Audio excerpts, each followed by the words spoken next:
Nos anunció en realidad, aquí nos acompaña el ex oficial mayor del Congreso de la República, a quien pues le vamos a hacer muchas preguntas y sobre todo nos va a acompañar durante este proceso electoral.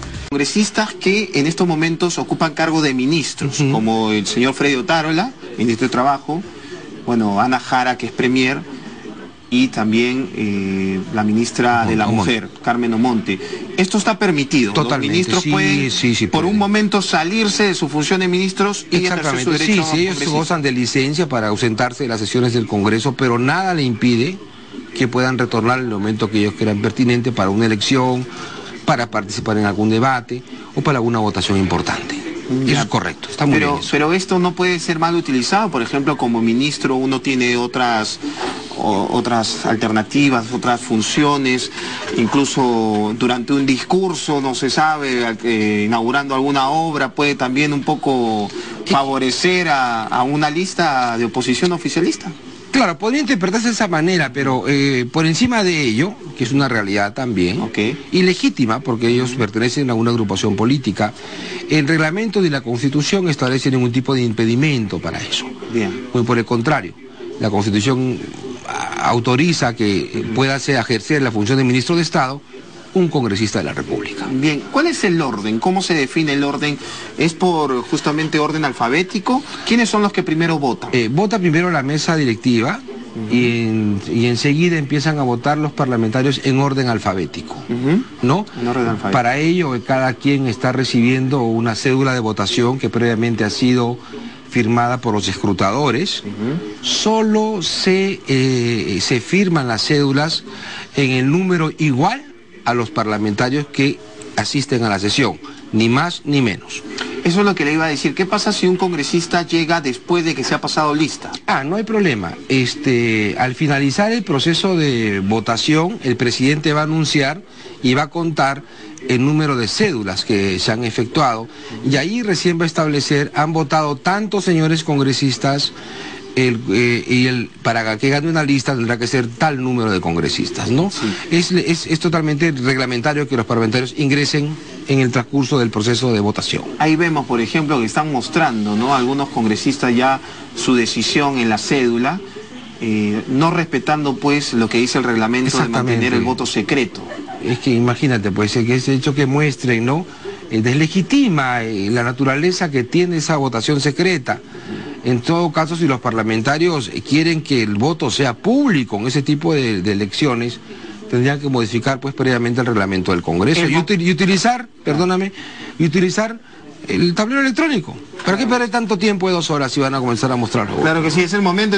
Doctor Chevasco, bueno, vemos también una curiosidad, ¿no? Las ánforas son de metal, ¿verdad? Son de metal, son de níquel. Son dos. Son dos. ¿Por qué dos? Esas ánforas pertenecen al Senado de la República, ¿no? También antiguamente y antes de la modificación de la Constitución del 78, también en la Cámara de Diputados y en el Congreso se ratificaban personas. Entonces, ¿cuál es el procedimiento? No eran cédulas de papel, eran balotas, pelotas. Pelotitas blancas y pelotitas negras. Entonces pasaba el ujier conteniendo los dos tipos de balotas, blancas y negras, y el parlamentario cogía una de las dos bolitas y las colocaba en la urna. Luego que los ujieres pasaban por todos los escaños, se dirigían donde el presidente, y el presidente empezaba el escrutinio de pelotitas blancas y pelotitas negras. O sea, antes no se votaba como ahora con papel, con cédulas para marcar, sino eran pelotitas. El congresista, o en este caso el senador, escogía una pelotita negra o blanca. Blanca a favor y negra en contra. ¿Por qué se dejó ese estilo? Bueno, ya esa práctica terminó porque hasta el año 92 el Senado de la República, por ejemplo, ratificaba censos de embajadores, generales y otras altas autoridades del Estado. Con la Constitución del 93 se deja de lado el proceso de ratificación de esos funcionarios públicos y solamente se eligen así a otros ciertos funcionarios públicos por parte del Congreso. De esa manera se instituye el tema de las cédulas de sufragios y se deja de lado el tema de las pelotitas. El tema de las pelotitas. Así es. Bueno, en el caso de la elección de la mesa directiva, hoy de todas maneras se tiene que elegir. Hoy de todas maneras el reglamento establece que se elige el día 26. ¿Por qué? Porque mañana se instala la legislatura ordinaria del Congreso el día 27, que es muy breve, se leen los artículos del reglamento y la Constitución. se instale el periodo de sesiones anuales y esto autoriza, ya deja el Congreso expedito para que el día 28 se reúne el Congreso en sesión solemne y reciba la visita del presidente de la República. Bien, si tenemos 119 congresistas, gana mayoría simple de votos emitidos. Exactamente. Y si no se alcanza esa cifra, se va a una segunda vuelta. Correcto. Y esta segunda vuelta gana la lista que obtenga el mayor número de votos. El mayor número de votos ganaría la elección. Ahora, se ha iniciado esta votación con la presencia de 119 congresistas. Tenemos información que han llegado ya 3 congresistas más. ¿Ellos en qué momento van a votar? A cuando los llamen. Es más, si llegaran después de que el relator llama al parlamentario para votar, el congresista, el presidente de la sesión, en este caso Lucho Iberico, dirá: ¿algún parlamentario ha llegado posteriormente al cierre de la lista? ¿Qué parlamentario? Entonces el parlamentario, aquí estoy yo. Entonces se le incorpora automáticamente, se le da su celular para que vote. Y en ese instante recién se cierra el sistema de votación. Hay que recordar que actualmente en el Congreso son 130 parlamentarios. Sí. Pero no están todos habilitados, hay algunos suspendidos. 3 suspendidos. 3 suspendidos, que son el congresista Gagó. Muy bien, está la señora Zenaida Uribe y el señor Llovera. Ellos perdieron su derecho a elegir. Exacto, están suspendidos y no ejercen la función de congresista sino hasta que termine su proceso de suspensión. Y me parece que hay otros 3 suspendidos. 3 con licencia. Con licencia. Con licencia oficial. Creo que una es una parlamentaria de la bancada nueva y 2 más que no tengo el nombre en la cabeza, pero según entiendo existen 3 con licencia. En algunas elecciones, durante el proceso de votación y conteo de votos, hay algunos congresistas que han perdido un poco la buena educación o el comportamiento y han hecho un pequeño escándalo, ahí han golpeado algunos justamente sus escaños.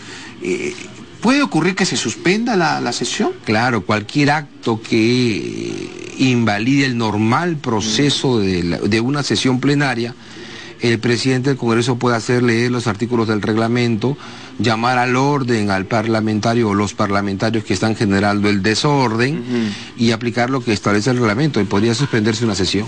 Bien, doctor Chevasco, y justamente aquí comentando este proceso de elecciones, ¿comúnmente cuánto demora? Entonces, promedio 2 horas. Promedio 2 horas. 2 horas. Esa es vamos, si hay primera vuelta serán 2 horas. Pero si tenemos segunda vuelta, tenemos que almorzar aquí en la mesa de conducción. Tenemos que almorzar, entonces la producción ya está avisada. Bueno, nos habíamos quedado en el tema de que se puede suspender la sesión ante, por ejemplo, un mal comportamiento un acto de disciplina. ¿Y qué pasa? ¿Cuándo se vuelve a reanudar? Bueno, ahí se están los mecanismos del propio reglamento establece, se le llama al orden, ¿no? Si esta persona no es llamado al orden, pues inmediatamente se le suspende y el presidente puede pedir la salida de ese parlamentario que está interrumpiendo el normal funcionamiento de una sesión. ¿Y se anula su voto? Claro. O sea, ya entró una medida disciplinaria, en fin, habría que en ese momento aplicar lo que establece el reglamento para que esta persona, en principio, no impida que el Congreso se desarrolle en forma normal. Ya, ahora, ¿qué pasa si se elige, se decide, gana, en todo caso, una de las listas, y hay manera de impugnar, apelación, pedir una nueva votación? Sí, es posible, ¿no? ¿Por qué motivo podría ser? Por ir contra las prácticas que establece el reglamento. Volvamos al ejemplo que hablábamos al principio, ¿no? Supongamos que los parlamentarios todos muestren su voto. Ya. Es un hecho de que definitivamente va contra las reglas. Entonces, si hay algún sentimiento entre los parlamentarios para presentar algún tipo de moción de orden del día, para anular el proceso de selección, es un tema que también podrían definir los propios congresistas. O sea, no olvidemos que son todos ellos los que toman las decisiones, ¿no? Y podrían hacerlo de creer lo pertinente. Hemos hablado de cómo se elegía la presidencia de la Cámara de Senadores y la Cámara de Diputados. Igual, con bolitas también, con las pelotitas. Exactamente, sí, es las famosas pelotas. Balotas, vamos a llamarle balotas, para que no se malinterprete. Bueno. Balotas blancas y balotas negras, ¿no? Ok, y este atrio, que se conoce como urna, en todo caso tampoco no está muy bien protegido, ¿no? Claro, mira, de todos lados te pueden ver qué estás marcando. Esa práctica nace, si mal no recuerdo, en la presidencia del doctor Carlos Ferrero. Antiguamente el parlamentario subía hacia el presidente y el presidente le entregaba la cédula. ¿Es verdad? Y con esa cédula el señor votaba y depositaba. ¿Pero a dónde se dirigía para votar? Claro. Lo podrían hacer en su escaño o en algún lugar del estrado. Bueno, seguimos viendo pues esta práctica lamentable de mostrar su voto, ¿no? La cédula luego de haberla marcado, cuando el reglamento del Congreso claramente lo dice, el voto es secreto. Ya lo habíamos comentado con el Exactamente, ¿no? Que debería buscarse alguna sanción, ¿no? Definitivamente. Y sobre todo esto demuestra que la falta de... Es un mal ejemplo. Es un mal ejemplo, ¿no? Porque muchas personas están viendo esta sesión. Entonces, si los parlamentarios incumplen sus propias reglas, entonces nosotros, ¿por qué vamos a tener que cumplir otro tipo de reglas? Entonces tienen que pensar un poco en el impacto de lo que ellos están realizando, sobre todo en un acto donde están, en este momento en el Perú, puestos todos los ojos. Claro que sí. ¿No? Ahora, históricamente solo se han presentado un máximo de 2 listas, oficialismo oposición, o también ha habido algún momento que se han presentado una tercera lista. Creo que antiguamente, cuando había otro tipo, digamos que no estaba dividido en 2 los sectores de mayoría y oposición, han habido participación de estas listas parlamentarias, si mal no recuerdo, sobre todo en época bicameral. Bien. Hemos tenido 1, 2 o 3 listas, ¿no? Bien, ahora, todos recordamos lo que ocurrió hace 10 años, ¿no? Con la elección también histórica, por primera vez, ¿no? De un candidato de oposición, que fue el doctor Antero Flores Arauz, ¿no? Fue pues una elección sorpresiva, lógicamente. Incluso algunos congresistas del oficialismo en ese momento apoyaron la lista de oposición. Sí, el Perú vivía una crisis también política importante, ya había el proceso de desgaste, como sucede en la actualidad, y el Congreso decide por un voto darle la presidencia a un miembro de la oposición, Antero Flores, que lo hizo muy bien. Recuerdo que Antero estableció niveles de coordinación muy importantes con el presidente de la República, y él es el que propone en realidad la creación del Consejo de Estado, que es el sistema por el cual el presidente de la República llama a los otros miembros de los poderes del Estado para tomar decisiones de carácter coyuntural y así armonizar las decisiones que realiza cada quien para que el país se lleve en un mejor orden, ¿no? Claro que sí, fue una sorpresa, y en todo caso ha quedado pues para la historia de que hasta el momento ha sido la primera y única vez que una lista de oposición ha vencido al oficialismo. Sí. Digamos que de esa manera sí, pero también en la época bicameral, ¿no? Hemos tenido, por ejemplo, al presidente Osterling, claro, ¿no? Que fue el último presidente en el año 92, junto con Ramírez del Villar, en la Cámara de Diputados, que eran de posiciones políticas distintas a la del presidente de la República. Ok, bueno. Ahora, usted que ha sido oficial mayor, ¿hay maneras de mejorar el sistema de elección, de cédulas marcando, colocándole en ánforas y después el conteo? Es decir, ¿hay alguna forma, no lo vamos a afirmar ahora, por supuesto que no, pero en el futuro, de que si alguien quiere hacer ahí algo irregular puede en algún momento sumarle un voto, cambiar la cédula? Es muy difícil porque siempre... Es difícil porque creo que las listas tienen sus veedores, ¿no? Ahí están casualmente los escrutadores, que son los representantes, claro, congresistas, que pertenecen tanto a la lista de gobierno como a la de oposición. Okay. Y ellos también forman parte del proceso de escrutinio. Okay. El presidente va a tener que demostrar el voto, ¿no?, al hemiciclo, y cada parlamentario que es escrutador va a verificar si el voto es verdadero o falso y si es realidad lo que el presidente está cantando en ese instante, ¿no? Bien, si un presidente del Congreso es muy criticado, ¿no? De alguna manera no cuenta con el apoyo popular, pero dentro del Parlamento también no tiene el apoyo, ¿es posible derrocarlo? ¿Es posible cambiarlo? ¿Cómo uno cambia al presidente del Congreso? El presidente del Congreso está sujeto a una serie de evaluaciones permanentes. Su función básica es hacer respetar el reglamento del Congreso sin ningún tipo de inclinación. Porque una vez que pasa el proceso electoral, más o menos 1 o 2 de la tarde, después que nos inviten a nuestro almuerzo acá seguramente. Una que pase, nota nuestra productora. Correcto. Entonces, ya van 2 veces que estoy pidiendo el tema.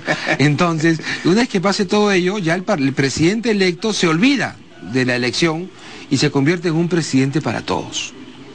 ¿Qué es ser presidente para todos? Significa gobernar el Congreso sin ánimo partidario, sin un sentimiento partidario. Implica que él tiene que tener las puertas abiertas para todos los congresistas sin distinción de bancadas. Tiene que ser un parlamentario presidente que respete las reglas de los debates sobre todo.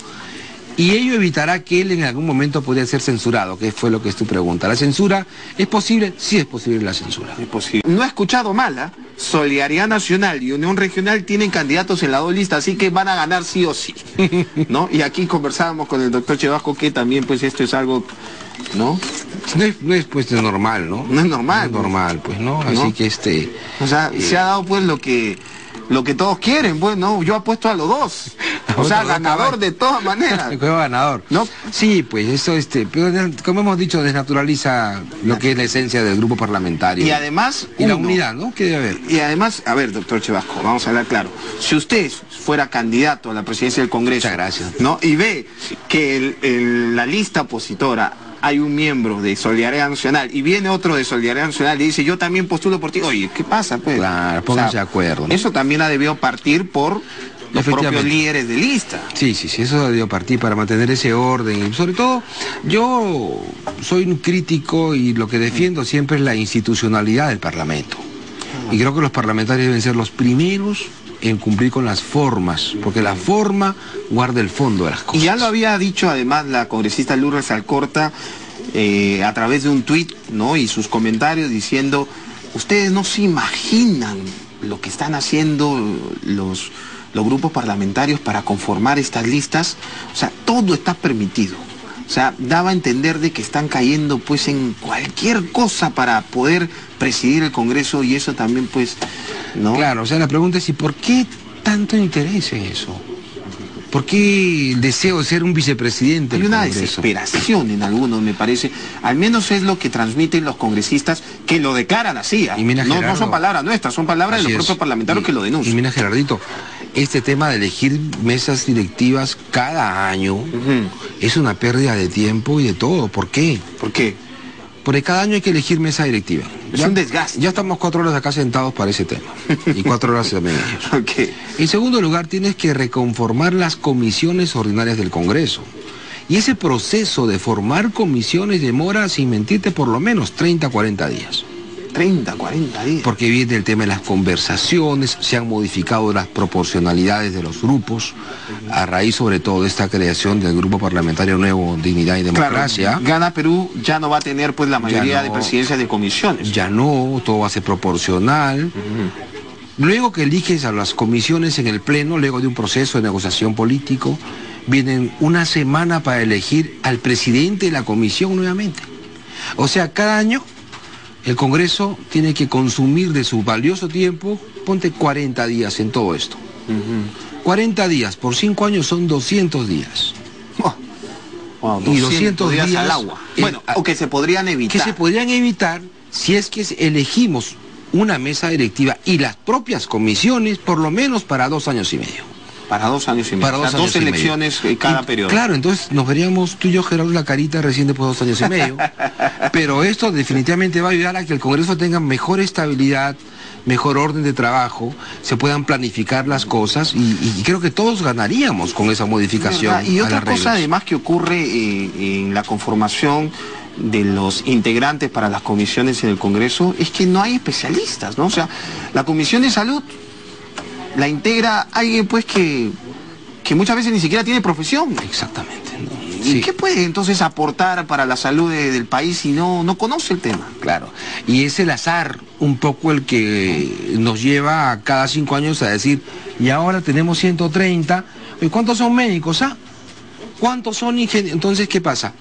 Esto deviene. ¿Y cuántos también, no tienen ningún estudio? Ningún estudio porque se da, lamentablemente. Claro, la Constitución permite que personas que no sepan ni siquiera leer ni escribir puedan postular al Congreso. Algo que no se da en otros países de la región, ¿no? No es que es así en todos lados. No, me parece que en Colombia, en Brasil sí se piden requisitos. Hay requisitos y sobre todo se le exige al candidato que esté formado en lo que es materia de función pública o tenga estudios de carácter universitario, y aquí viene la responsabilidad de los partidos políticos en saber proponer cuadros, ¿no?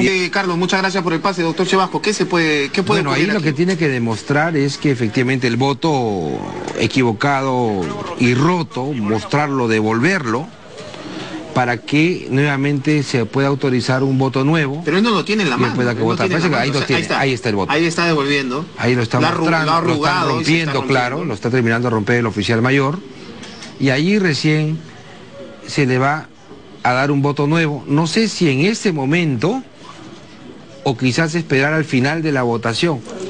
Van a tener que hacer un voto nuevo y nuevamente ser firmado por los escrutadores. Ahí está el momento exacto en que rompe la cédula. Claro, dame otro, le dice, ¿no? Me parece que dice, lo rompe, dame otro, y aquí está, ahí lo rompe, ¿no? De repente lo he hecho para poderse exhibirse mejor con el polo. Que bueno, doctor Chevasco, utilizando una pizarra, ¿no?